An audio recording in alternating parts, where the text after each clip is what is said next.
আজ আমাদের প্রথম দোল চারু। আজ আমি আপনাকে প্রাণ ভরে আবির মাখাবো। আমাদের জীবনে সমস্ত কালো মুছে গিয়ে রঙে ভরে উঠুক, আর আজকের এই দিনটা মেমোরেবল হয়ে উঠুক।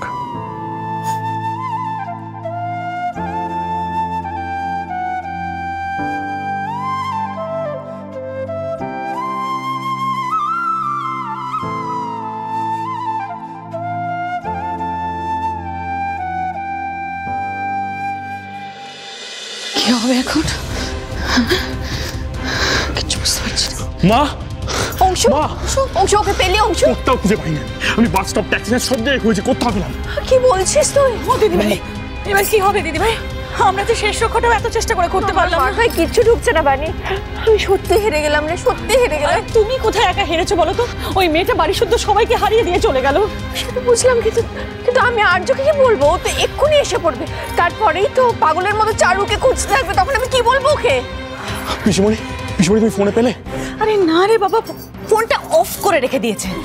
তুমিও কিছু বুঝতে পারোনি না এরকম হবে? অবশ্য আমি বুঝতে পারলে ওকে যেতে দিতাম। আমি ভেবেছিলাম আর কারোর কথা শুনুক বা না শুনুক, অ্যাটলিস্ট তোমার কথা শুনবে। আমিও তাই ভেবেছিলাম অংশ। ও যে আমার চোখে ধুলো দিয়ে চলে যাবে না, জাস্ট ভাবতেও পারিনি। সত্যি তো তাই। আমরা কি করে ভাববো? সকাল সকাল হুট করে কাউকে কিছু না বলে যে বাড়ি থেকে মেয়েটা বেরিয়ে যাবে, কি করে বুঝবো বলো তো? আমি আর্যকে কি বলবো? তো এক্ষুনি আসবে এখানে। তুমি আর্যর কথা ভাবছো, আমার তো ভয়ে হাত পা ঠান্ডা হয়ে যাচ্ছে। সিচুয়েশনটাকে হ্যান্ডেল করবো কি করে আমি বুঝতে পারছি না। আমি না দেখেছি, যখনই পরিস্থিতি সব ঠিক হতে যায় ঠিক সেই সময় কোনো না কোনো বিপদ ঘটবেই। আমার সবকিছু ওলট পালট হয়ে যাচ্ছে। মিশমি কেন এরকম করলো বল দেখি? আমাদের কথা একবারও ভাবলো না, শুধু নিজেরটাই ভাবলো। তুমি এখন মিশমির কথা ভাবছো, আর্যকে কি বলবে সেটা ভেবে দেখেছো? না না, আমার মাথা কাজ করছে না। আমি কিচ্ছু বুঝতে পারছি না। শুধু এটা বুঝতে পারছি যে চারুকে কেউ সহজে রিপ্লেস করতে পারবে না, কোনোদিনও পারবে না। পারবে না তো? আমরা তো জানি যে চারুর জায়গা কেউ অত সহজে নিতে পারবে না। মিশমি তো পারবেই না, কিন্তু আমরা তো বাধ্যই চারুর জায়গায় মিশমিকে এনেছিলাম। মেয়েটা যে আমাদের বাড়ির পরিস্থিতি জানার সাথে এভাবে হুট করে বাড়ি ছেড়ে চলে যাবে, কি করে বুঝবো বলো তো? চারু,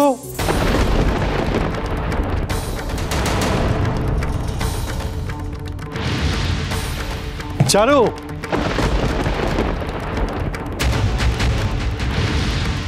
মা, মা চারু কোথায়? চারু? হ্যাঁ, চারু তো নেই আর্য। নেই মানে? নেই মানে ও বেরিয়েছে, একটু বাড়ির বাইরে বেরিয়েছে। কোথায় বেরিয়েছে? কোথায়? মা বলো না, কোথায় বেরিয়েছে? হ্যাঁ, ও মানে দাদু ভাই, চারুমা রাধা মাধবের মন্দিরে গেছে। আজকে তো হোলি, সেই জন্যে আগে রাধা মাধবের মন্দিরে পুজো দিয়ে রাধা মাধবের পায়ে আবির দিয়ে তারপর আমাদের বাড়িতে এসে সত্যনারায়ণের পুজোর জোগাড় করবে।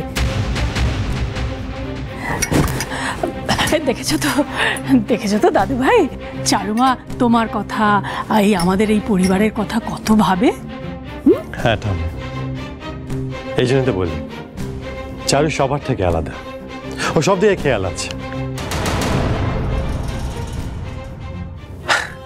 বাড়ি যদি কোনো উৎসবে কোনো রকম অসম্পূর্ণতা থেকেও থাকে, ও ঠিক সম্পূর্ণতা এনে দেবে। আর যদি ঈশ্বরের কাছে মন প্রাণ দিয়ে প্রার্থনা না করতো, তাহলে কি আমি চোখ ফিরে পেতাম? তাই তো? হ্যাঁ তাই তো দাদু ভাই, তাই সেই জন্যই তো, তোমার জন্যই তো রাধা মাধবের মন্দিরে পুজো দিতে গেছে চারুমা।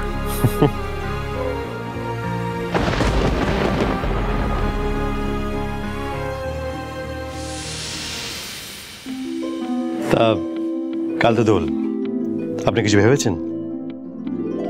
আপনি বলবেন আর আমি কিছু ভাববো না, তা কি হয়?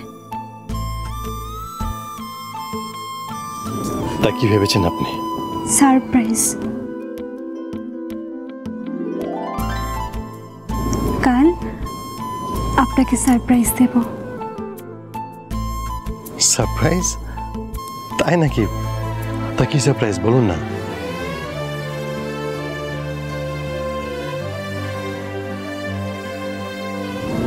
সেটা কাল সকালে দেখতে পাবেন। আমাকে সারপ্রাইজ দিয়ে চমকে দেবেন বলেছিলেন, এবার দেখুন আপনাকে না বলে মন্দিরে গিয়ে কেমন সারপ্রাইজ দিই।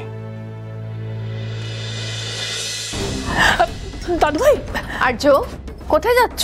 মা মন্দিরে আছে, চারুর কাছে। চারু তো মন্দিরে নেই। মন্দিরে নেই মানে?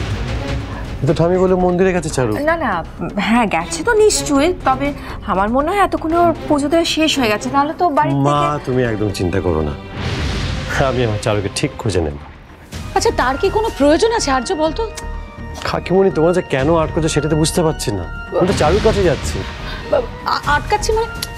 তুই জানিস না তোর হেলথের কন্ডিশন কিরকম? এই অবস্থায় বাড়ির বাইরে বেরোনোটা ঠিক হবে? কাকিমণি তোমরাও না সত্যি। আরে বাবা, কাকিমণি তো ঠিকই বলছে আর্য, তুমি বরং ঘরে গিয়ে রেস্ট নাও, চারু এসে পড়বে। মা তুমি একদম চিন্তা করো না, আমি একদম সুস্থ হয়ে উঠেছি।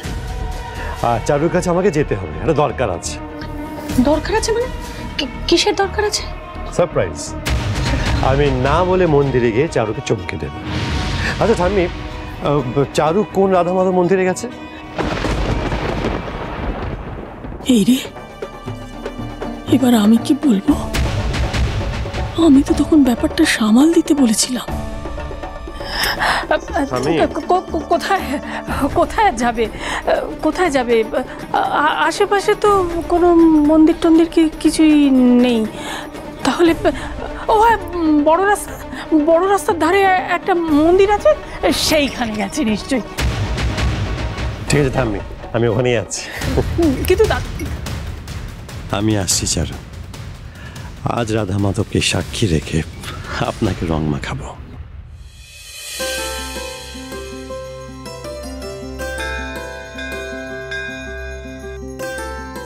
চিনি, কি হলো? তুমি দাঁড়িয়ে পড়লে কেন?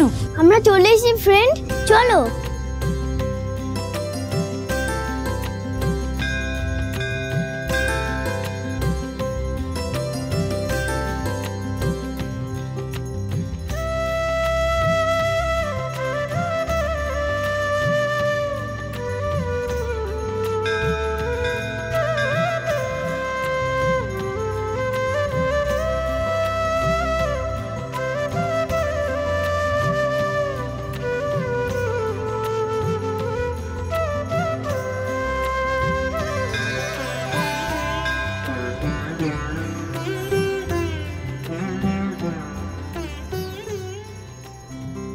আমার হাতটা শক্ত করে ধরো, সামনে সিঁড়ি আছে। এই যে, আমি তোমার হাতটা একদম শক্ত করে ধরেছি। এবার যদি তোমার হাতে লাগে তাহলে কিন্তু আমি জানি না। তুমি কি বোকা? চলো চলো চল।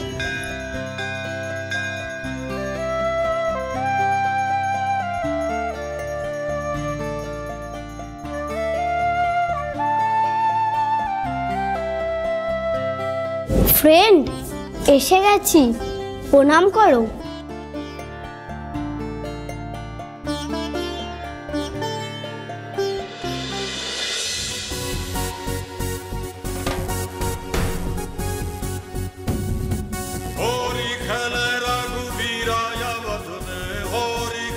খুব আনন্দ হচ্ছে। কতদিন বাদে নিজের গাড়ি নিজে ড্রাইভ করছি আমি। এটা সম্ভব হচ্ছে শুধুমাত্র আপনার জন্য চারু, শুধু আপনার জন্য। আজকে তাই আপনাকে লং ড্রাইভে নিয়ে যাব, খোলা আকাশ দেখবো, অনেকটা সময় একসাথে কাটাবো। খুব মজা হবে, খুব মজা।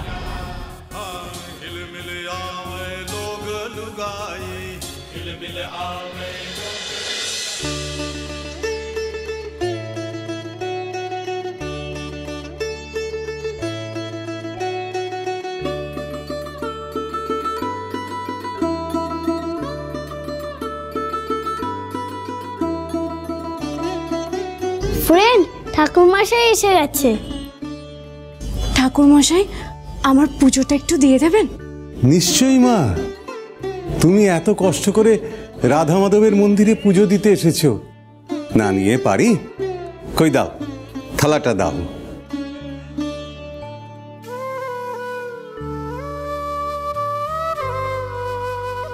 তুমি এখানে বসো মা, আমি পুজোটা দিয়ে নিয়ে আসছি। তো কার নামে পুজো দেব মা? আমার সারা শরীর মন জুড়ে তো একজনই আছে, আমার স্বামী। আমার সবকিছু তো তাকে ঘিরেই। আর্য মল্লিকের নামে ঠাকুর মশাই। বেশ,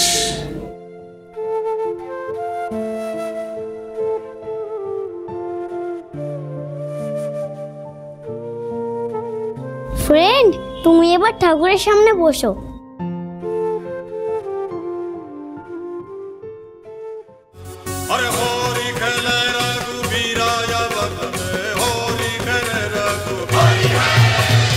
मुझे